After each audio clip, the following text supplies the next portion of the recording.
Hola hermanos y bienvenidos nuevamente al estudio de la palabra de Dios. Seguiremos estudiando el libro de Génesis y en esta lección estaremos en el capítulo 37, donde la historia de Génesis ahora va a cambiar en su enfoque. Hemos estado viendo la vida de Jacob, el gran patriarca, ya por varios capítulos, y ahora comenzando en el capítulo 37 la historia va a cambiar de enfoque y va a ser ahora sobre José, el último patriarca del que vamos a leer en el resto de Génesis, comenzando, como digo, en el capítulo 37. Así que en esta lección vamos a comenzar aquí en el capítulo 37, ver el comienzo de la vida de José y ver pues cómo el propósito de Dios va a desarrollarse en la vida de él.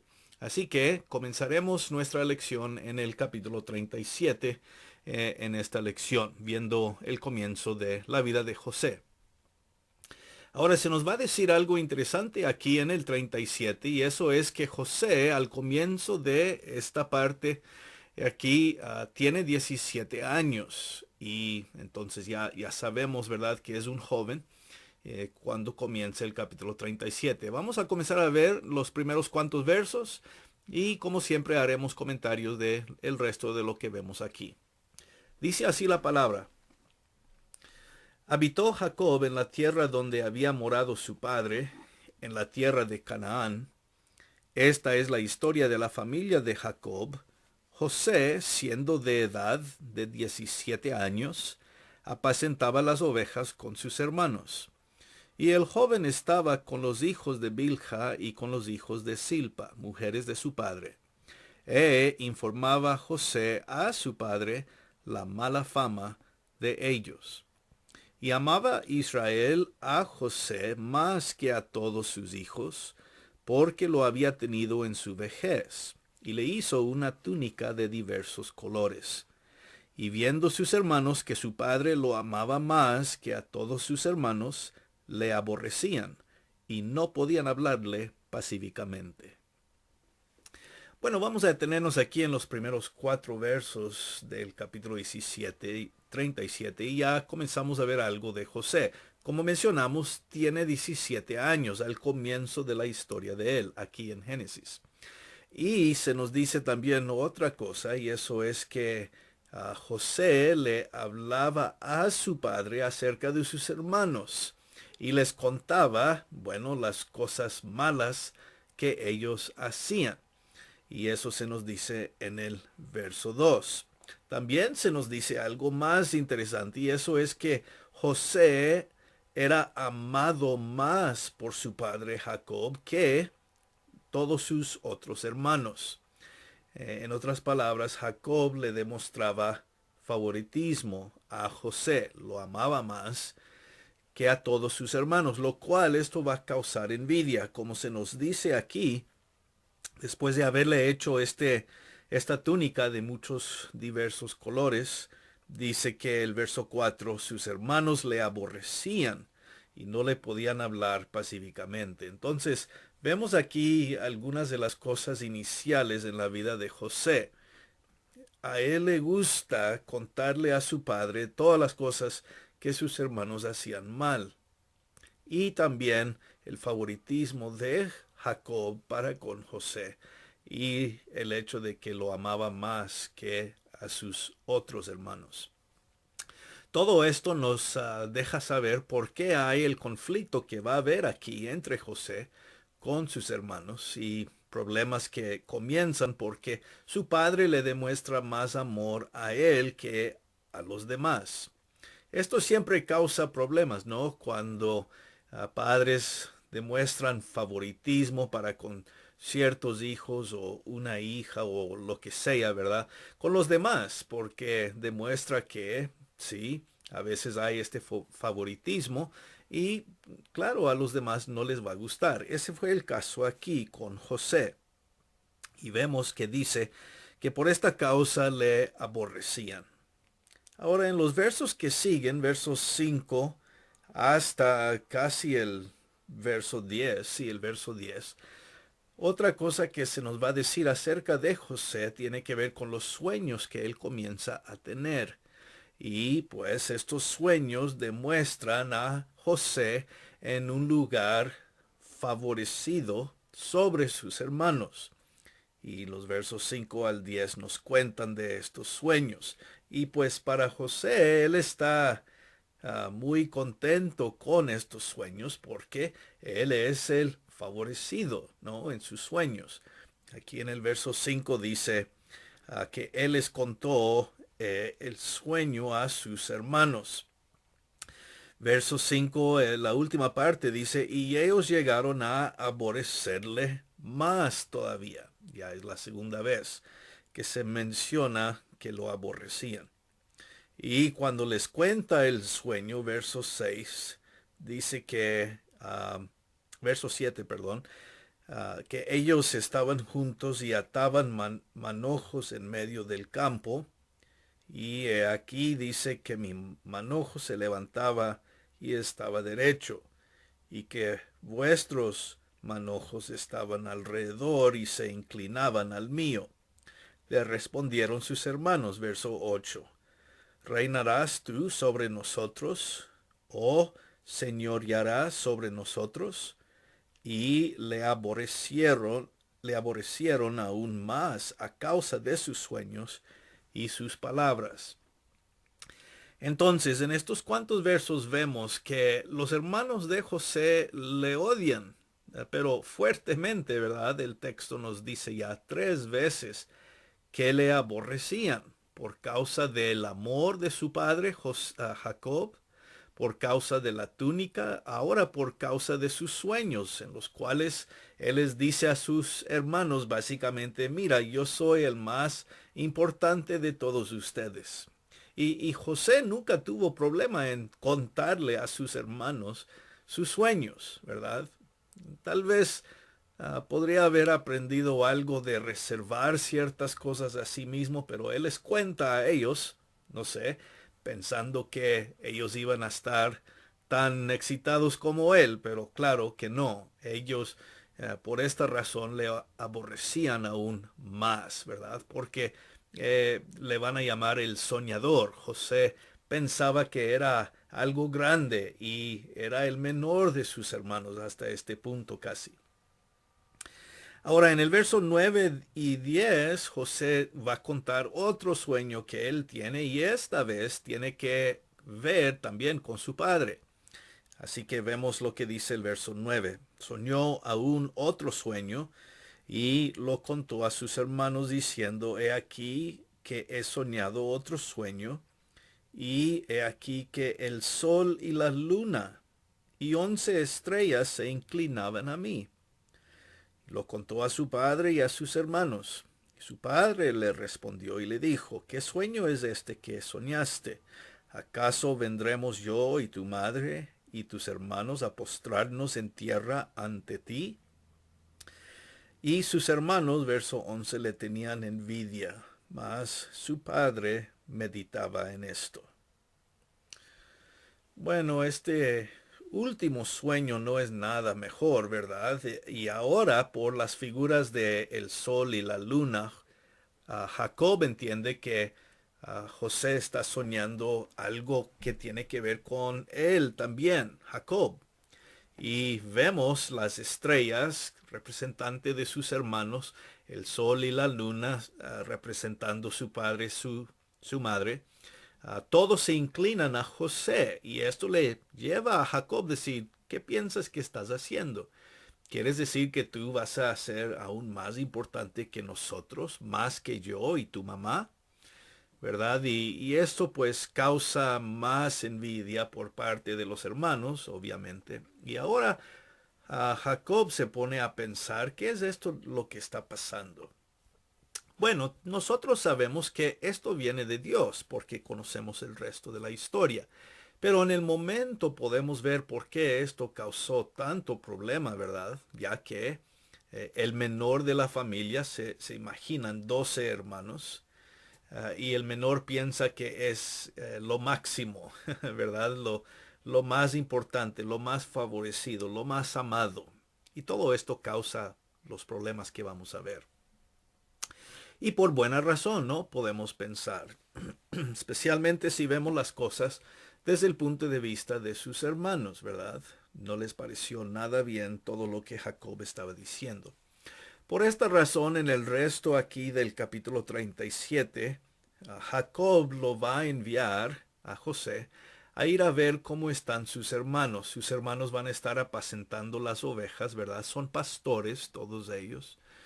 Y si no olvidamos, Jacob tenía mucho ganado, muchas ovejas y animales, ¿verdad? Que necesitaban ser cuidados. Así que sus hermanos estaban a cargo de estos rebaños y los animales. Y Jacob va a enviar a José a ir a ver cómo se encuentran sus hermanos. Entonces en los versos que siguen aquí, el verso 12 y en adelante, se nos dice, ¿verdad?, que José va a visitar a sus hermanos.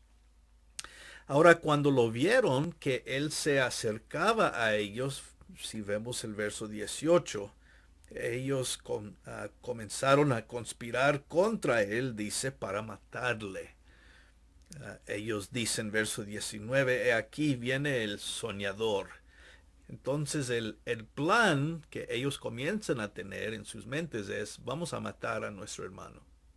Claro, esto no es algo bueno, ¿verdad? Pero el odio de ellos había llegado hasta cierto punto que ya no podían aguantarlo y piensan que sería mejor matarlo.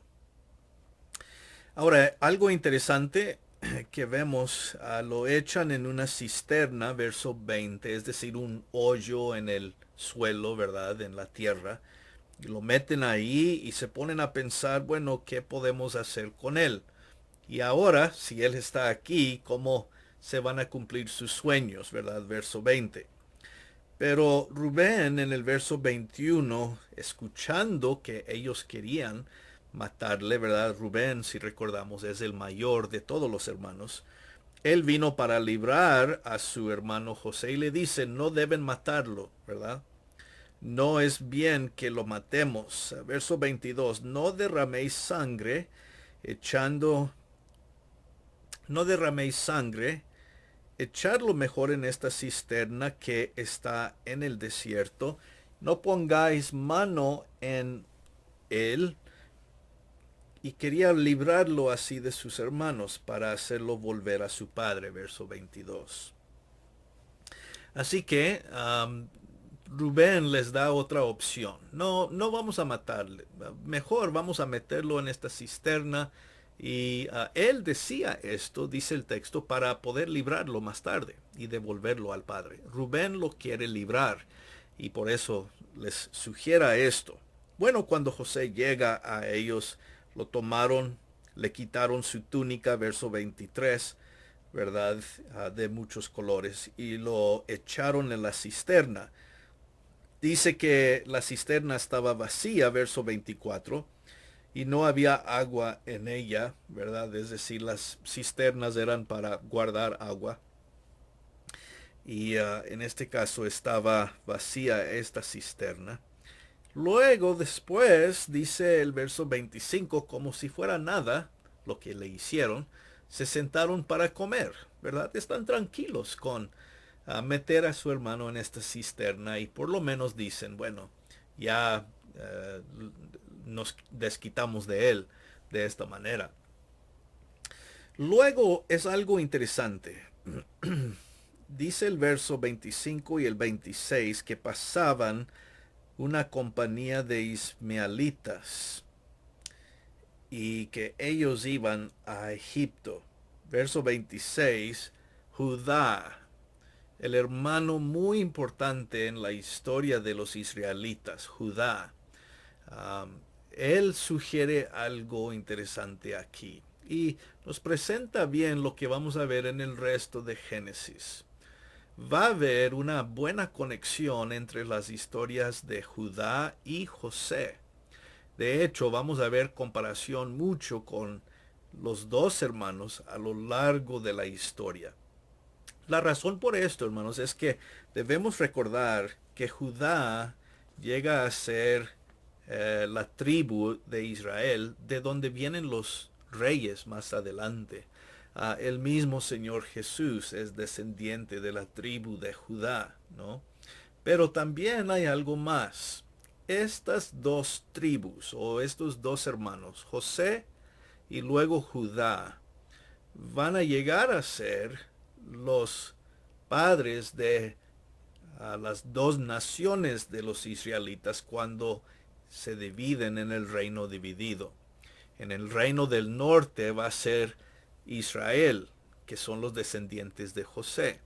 Y en el reino del sur van a ser Judá, los descendientes de Judá aquí. Entonces las historias de estos dos hermanos aquí es muy importante para ver lo que sucede con Israel más adelante en el futuro.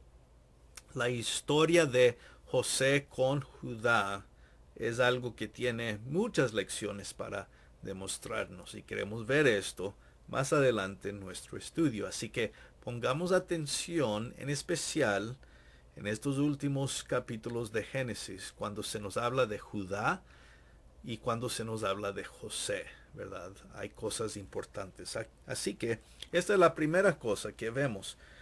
A Judá se le viene la idea que deben venderlo. Verso 26. Judá dijo a sus hermanos, ¿qué provecho hay en que matemos a nuestro hermano y encubramos su muerte?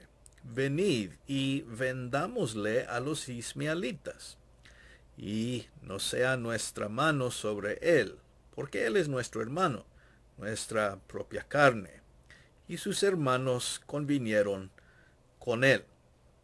Entonces deciden, en vez de matarle, venderle y sacar algo de dinero a la misma vez, ¿verdad? Dice que lo sacaron, lo vendieron. Dice el verso 28 que lo vendieron por 20 piezas de plata y se lo llevaron a Egipto. Este precio de 20 piezas de plata es el precio que se daba por un esclavo. Y vamos a ver que José va a ser vendido como esclavo. Así que muy interesante, vendido por 20 piezas de plata. Si recordamos en el Nuevo Testamento, Judas decide entregar al Señor Jesús y le pagaron 30 piezas de plata. Algo muy semejante con lo que vemos aquí al vender a su hermano José. Bueno, luego de esta acción, ellos toman la túnica que le quitaron de muchos colores. Verso 31, dice que degollaron un cabrito de las cabras y tiñeron la túnica con sangre. Y luego se lo van a presentar a su padre Jacob, como muestra de que José ha muerto por una bestia, ¿verdad?, que lo mató. Y este engaño es muy fuerte para Jacob.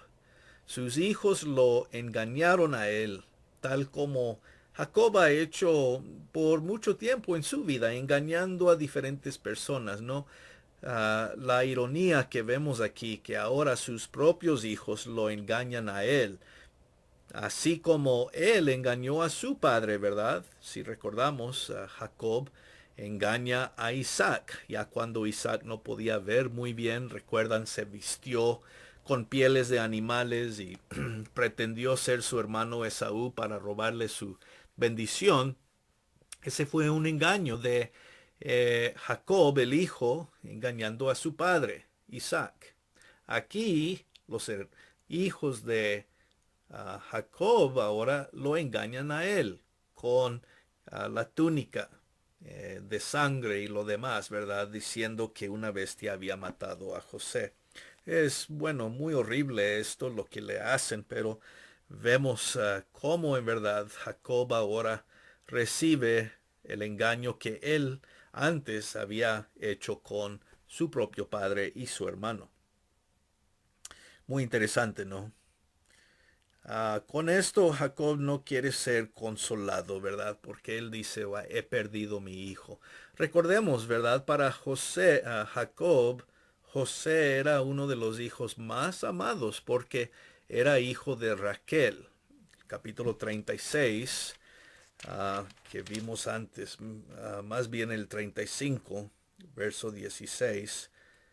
Nos habla de la muerte de Raquel, así que Jacob ya ha perdido a la mujer que él amaba más, Raquel. Y ahora en su mente pierde su hijo, José, el que amaba más porque era hijo de Raquel. Entonces, para Jacob vemos que esto es algo de demasiado dolor y nadie lo podía consolar. Dice el verso 35 que lloró a su padre por él. Y nos podemos imaginar, ¿verdad? Él piensa que ahora ha muerto José. Pero sabemos, verso 36, que no ha muerto, sino que fue vendido. Y el último verso nos dice, el 36, que los madianitas lo vendieron en Egipto a Potifar, oficial de Faraón, capitán de la guardia. Así que no, José no ha muerto. Pero es interesante, ¿verdad?, que ya no se encuentra en la tierra prometida, ¿verdad? Él ha sido enviado a Egipto. Podemos ver varias cosas aquí en esta historia, ¿no? De qué hace cuando, cuáles son los resultados, mejor dicho, cuando uno demuestra favoritismo para con alguien más. Esto lleva a muchos problemas, ¿verdad? También vemos aquí cómo las acciones de sus hermanos son acciones que van a regresar sobre ellos más adelante, ¿verdad? Y nos vamos a dar cuenta de esto cuando ya José se encuentra con sus hermanos de nuevo. Eso lo veremos mucho más adelante, ¿no? En la historia de Génesis. Pero en todo esto, hermanos, hay algo más interesante. Y esto es, creo, la parte importante, comenzando aquí en el 37. Anotan que en la historia no se dice nada acerca de Dios. Dios no es mencionado. Como se ha hecho antes en Génesis, a veces se mencionan las acciones de Dios, lo que Dios hace. Y otras veces en Génesis vemos que no se dice nada de Dios, como si Dios tomara un paso hacia atrás, permitiendo la historia humana desarrollarse por sí misma, ¿verdad? Permitiendo que las acciones de los hombres se lleven a cabo sin que Dios haga algo directo siempre. Es decir, no vemos la mano de Dios aquí tratando de salvar a José. No vemos a Dios hacer algo de juicio contra los hermanos de José. No vemos nada de eso. Y esto revela uno de los puntos más importantes en la Biblia. Cuando Dios permite al hombre hacer lo que el hombre quiere hacer, el hombre siempre causa problemas, siempre se mete en situaciones malas, aquí como los hermanos de José, cometen errores, cometen pecado, ¿verdad? Y Dios permite esas cosas que sucedan así. Dios no siempre, hermanos, entra y salva a la persona. Aquí el caso de José. Dios permite en su soberanía que el hombre haga lo que el hombre va a hacer. Dios permite que estas cosas sucedan y a veces son cosas malas. Aquí como en la vida de José, ¿verdad? Fue vendido, ya mero lo mataban, pero no llegó hasta eso. El punto es que Dios a veces permite a este mundo seguir hacia adelante, aun cuando cosas malas suceden. Ahora, déjame ser claro, no estoy diciendo que Dios no está interesado o que Dios ya no está aquí. No, al contrario, Dios está aquí. Siempre ha estado en su creación. Y a veces Dios toma pasos directos para hacer algo, como hemos visto en las vidas de los patriarcas. Pero es esta verdad que quiero enfatizar aquí. A veces Dios no toma acción directa en una historia. Más adelante sí. Y algo más que queremos ver aquí es que aunque no vemos la acción directa de Dios haciendo algo en esta historia de José en este momento, sabemos que Dios todavía está con José, que lo va a bendecir, que lo va a guiar, que lo va a salvar en final, ¿verdad? En el momento final. El punto es con esto, que Dios, aunque no se ve siempre en la historia de la Biblia de una forma directa, Dios todavía está allí, presente, trabajando, elaborando su propósito. No importa qué hace el hombre, Dios va a hacer que su propósito en fin triunfe, que su propósito se va a lograr, se va a cumplir. Y esto es de mucho ánimo para nosotros, porque al ver alrededor en nuestro mundo hoy en día, podemos decir, wow, hay tanta maldad, hay tantas cosas que están mal, que se hacen. El ser humano se mata, hay guerras, hay hambre, todas estas cosas. ¿Dónde está Dios? Y el punto que estos textos nos demuestran es que a veces no vemos cómo Dios está trabajando, no podemos ver sus acciones directas siempre, pero sabemos que Dios todavía está en control, que Dios está trabajando su propósito y que los propósitos buenos de Dios, en fin, van a ser cumplidos y van a ser para la bendición del ser humano. Así que no tenemos que preocuparnos.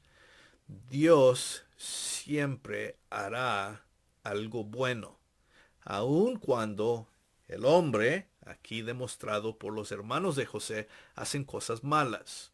Los propósitos del hombre nunca van a quitar el propósito de Dios. Dios siempre va a hacer algo bueno, solo que se lleva tiempo y Dios sigue trabajando su propósito. Eso es muy importante, creo, para ver en esta historia aquí y a lo largo de la historia de José. Dios va a estar con él en medio de las cosas que él va a estar pasando. Así que Dios está con nosotros, igual, ¿no? Dios está con nosotros aun cuando pasamos por cosas malas, cuando cosas malas suceden en este mundo, ¿verdad? Dios todavía va con nosotros, nos bendice, nos cuida, nos ayuda y también mantiene sus propósitos durante todo el tiempo. Así que no tenemos que preocuparnos. Dios siempre va a hacer cumplir sus buenos propósitos para bendecir a su creación. Eso lo vamos a ver. Pero como digo, es importante mencionarlo aquí. Bueno, hermanos, ese es un repaso del capítulo 37, el primer capítulo que nos comienza a hablar de la vida de José. Ya en las próximas lecciones estaremos viendo más acerca de José y, como digo, de Judá y el resto de sus hermanos también. Hasta entonces, pues, hermanos, que estén muy bien. Bendiciones a todos y un gran abrazo, como siempre decimos aquí. Gracia y paz.